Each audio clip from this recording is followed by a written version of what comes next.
Rain slicked the glass tower as David clutched his daughter's hand.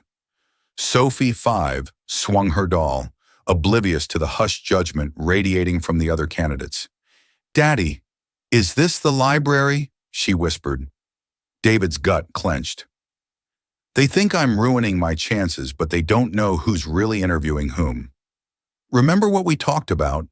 "Sweetheart," David whispered, kneeling down to her level. "Daddy has an important meeting today. You'll need to be very quiet and sit still like a big girl." Sophie nodded solemnly, her blonde curls bouncing slightly, like when we go to the library. "Exactly like the library," David smiled, though his stomach churned with anxiety. This wasn't how he'd planned for today to go. But when his babysitter had called in sick at the last minute, he'd faced an impossible choice: miss the interview for the senior financial analyst position he desperately needed, or bring Sophie along and hope for understanding. The elevator ride to the 28th floor felt endless. David had worked in finance for 8 years before his world turned upside down 6 months ago. The divorce had been final just as his company announced layoffs. Suddenly, he found himself not just a single father, but an unemployed one, struggling to keep up with rent and childcare while searching for work. The reception area of Meridian Financial buzzed with nervous energy. 23 candidates sat in leather chairs reviewing portfolios and checking phones. David noticed the immediate shift in atmosphere when he walked in with Sophie. Conversations paused, eyes followed them. The whispered comments began almost immediately. Did he seriously bring a child to an interview? How unprofessional. I can't believe security even let them up. David's cheeks burned as he approached the receptionist, a stern-looking woman in her 50s who peered over her glasses with obvious disapproval. "David Chen for the 230 interview," he said quietly. The receptionist's gaze moved from David to Sophie, then back again. "Sir, I'm afraid children aren't permitted in the building during business hours." "I understand and I apologize," David replied, his voice steady despite his embarrassment. "My childcare fell through at the last minute. I can reschedule if necessary, but I was hoping." "The interviews are running behind schedule anyway," the receptionist interrupted curtly. "You'll have to wait." David found 2 empty chairs in the corner, as far from the other candidates as possible. Sophie climbed onto the chair beside him, her legs swinging freely as she whispered to her doll. Despite the circumstances, she was being remarkably well behaved, just as she'd promised. But David could feel the judgment in the room like a physical weight. The other candidates, all impeccably dressed professionals in their 30s and 40s, continued their not-so-subtle commentary. If he can't manage his personal life, how can he manage a portfolio? Meridian is a serious firm. This is just embarrassing. Poor kid. But honestly, what was he thinking? An hour passed, then another. Sophie grew restless, shifting in her chair and asking in hushed tones when they could go home. David shared his granola bar with her and let her color on the back of his resume copies anything to keep her occupied and quiet. Finally, at 4:15, the receptionist called his name, David Chen. The walk to the conference room felt like a march to execution. Every eye in the waiting area followed them, and David could practically hear the collective judgment of his fellow candidates. He knocked on the frosted glass door and heard a warm voice call. "Come in." David opened the door to find a spacious conference room with floor-to-ceiling windows overlooking the city. Seated at the head of a polished mahogany table was a woman in her early 40s with shoulder-length blonde hair and intelligent green eyes. She wore an elegant white blazer that spoke of both authority and approachability. This was Catherine Meridian, the CEO and founder of Meridian Financial. At 43, she had built her company from a small investment advisory into one of the region's most respected financial firms. Her success story was legendary in their industry. A single mother herself who had started the company from her kitchen table while raising her own daughter. David's heart sank as he saw her expression. Shift from professional welcome to surprise when she noticed Sophie standing beside him. "I'm so sorry," David began immediately. "My childcare arrangements fell through this morning, and I couldn't reschedule on such short notice. I understand if you need to postpone." Catherine held up a gentle hand, then looked directly at Sophie with genuine warmth. "And what's your name, sweetheart?" Sophie looked up at her father for permission, then spoke softly. Sophie. And this is Emma. She held up her doll. It's very nice to meet you both, Sophie and Emma, Catherine said with a smile that transformed her entire face. You know what? I think we need more chairs in here. Without hesitation, Catherine stood and walked to the corner of the room where two smaller chairs sat against the wall. She pulled them over to the conference table, positioning them so Sophie would have a clear view out the windows. Would you and Emma like to sit here and watch the city while your daddy and I talk? Catherine asked, her voice gentle and patient. Sophie nodded eagerly, climbing onto the chair with her doll. Catherine then reached into her desk drawer and pulled out a small coloring book in a box of crayons. I keep these for when my own daughter visits, she explained to David, whose eyes had widened in surprise. She's 15 now, but I still remember those days. David felt something tight in his chest begin to loosen. Thank you, he managed. I really appreciate your understanding. Please have a seat, Catherine said, settling back into her chair. Now tell me about your background in portfolio management. For the next 45 minutes, David found himself in the most comfortable interview of his career. Catherine asked thoughtful questions about his experience, his approach to client relationships, and his vision for financial planning.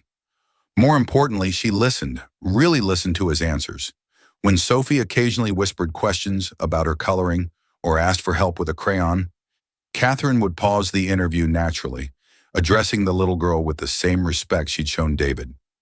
Sophie, that's a beautiful butterfly you're coloring, Catherine observed during one such pause. Pink and purple are perfect colors for butterfly wings. My mommy likes butterflies, Sophie said quietly, then looked at her father with uncertainty. David's expression tightened slightly, but Catherine's voice remained warm and steady. Butterflies are very special. They remind us that beautiful things can happen even after difficult times. The wisdom in those simple words wasn't lost on David. This woman understood something that went far beyond financial statements and investment strategies. As the interview concluded, Catherine leaned forward slightly. David, I have to ask, this couldn't have been easy today. What made you decide to come anyway? David was quiet for a moment, choosing his words carefully. 6 months ago, I thought I had everything figured out. Good job, stable marriage, clear path forward. Then life reminded me that plans don't always work out the way we expect. He glanced at Sophie, who was putting the finishing touches on a rainbow. But what I learned is that some things matter more than perfect timing or ideal circumstances. This opportunity matters, not just because I need the job, but because I believe I can contribute something meaningful to your team. I've learned to adapt, to find solutions under pressure, and to never give up on what's important. Catherine nodded slowly. And Sophie, how does she feel about Daddy's career changes? Sophie looked up from her coloring. Daddy works really hard. He makes me pancakes in the morning and reads me stories at night. He says we're a team now, the best kind of team. Catherine agreed, smiling. As they prepared to leave, Catherine walked them to the door. David, I want you to know that what I saw today wasn't unprofessional or inappropriate. What I saw was a father who takes his responsibilities seriously, both to his daughter and to his career. That tells me everything I need to know about your character. Later that evening, as David tucked Sophie into bed in their small apartment, his phone rang. David, this is Catherine Meridian. His heart stopped. It was nearly 8 man, well past normal business hours. I wanted to call you personally, Catherine continued. I'd like to offer you the position of Senior Financial Analyst at Meridian Financial. The salary is $75,000 annually with full benefits, flexible scheduling for family needs, and access to our on-site childcare facility for occasional emergencies. David sat down heavily on his couch, overwhelmed. I don't know what to say. Say yes, Catherine said with warmth in her voice.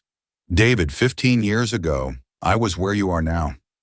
Single mother trying to build a career while raising a child, feeling like I had to choose between being a good parent and being successful professionally. She paused, her voice becoming more personal. What I learned is that the best employees aren't the ones who have perfect lives with no complications. They are the ones who've learned to handle life's challenges with grace, who understand what really matters, and who bring that wisdom to everything they do. 3 months later, David had settled into his role at Meridian Financial. His analytical skills and fresh perspective had already contributed to 2 major client acquisitions. But more than that, he'd found something he hadn't expected: a workplace that valued the whole person, not just the professional facade. Catherine had been true to her word about flexibility.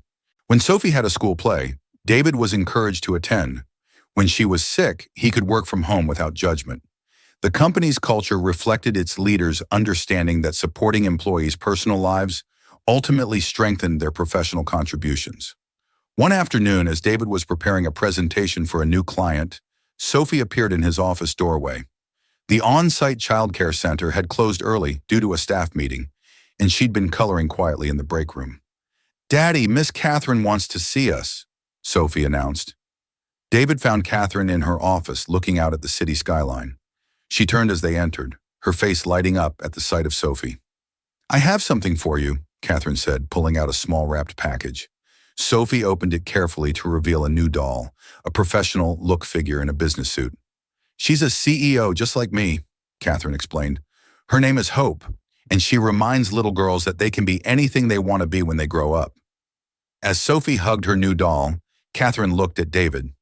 "You know, that day you brought Sophie to your interview changed something for me too. It reminded me why I built this company in the first place. Not just to be successful, but to create a place where people could thrive without having to sacrifice what matters most."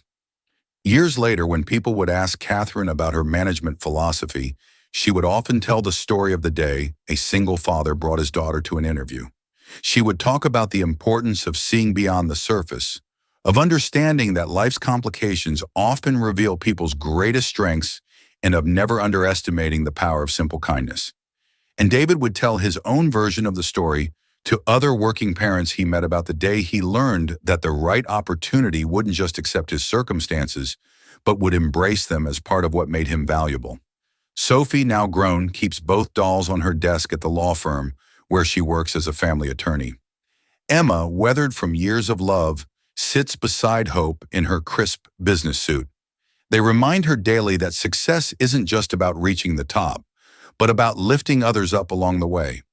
Sometimes the most profound moments of kindness happen when someone chooses to pull up an extra chair instead of asking you to leave. In a world that often demands perfection, Catherine's simple gesture of inclusion created ripples that extended far beyond a single interview, touching lives and changing perspectives in ways she never could have imagined. The greatest leaders understand that true strength isn't measured by the ability to maintain perfect composure, but by the wisdom to recognize that life's imperfections often reveal our deepest humanity.